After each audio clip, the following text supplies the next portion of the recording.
السلام علیکم و رحمت الله و برکاته.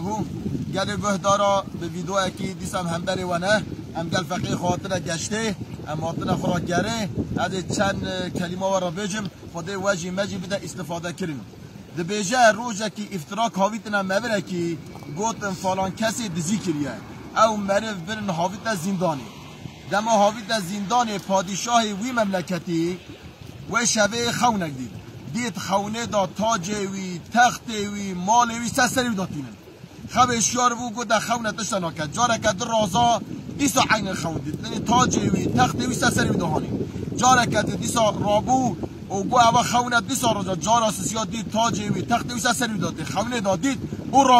رابوی دی خونه کد شعبی گو والله ایرو یا تسکاتی سری ملت ما یانجی ظلمک حقارت هاتیه کرین گرز ابی حل بکم گازی وزیر خکر گازی هیئت خکر گازی باقان خکر گازی ملت خکر دور خطوب کر گو عجبا چه هيا وزیر گوت گو والا ایرو مبرگی فلان کس ضعف درستی مشهوره او مرف و ایرو هاوی نحبسی گو هر بینه چون او مرف هانین گوت نوی مبری گو چرا تا هاوی نحبسی گو والا افتراض زی هاوی نسرمه مدزیجی نکریه و اوا ایشب هاوی نحبسی دام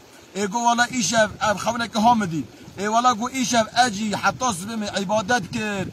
ذکر و طاعت کرد از گریام گو یا ربی اوانا ظلم میکنه اوا حیاتا پادشاهن از قبول ناکم یا ربی تو یاردم چی مبید پادشاه دبجه او زمان متعفو کرد دی عفو دکم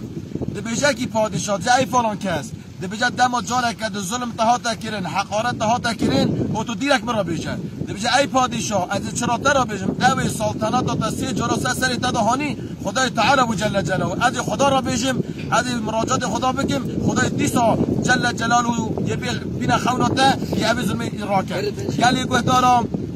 رنگوی خب ندا یه ظلمه بکن یه حقارت بکن روزه که خدا تعالی انتقام خلی هلده اوی ظلمه دکن اوی حقارت دکن برا بزانن که روزه که خدا تعالی انتقام اون هلده یه اوی جی هلاک بین خدای تعالی آخر بدوان ملتا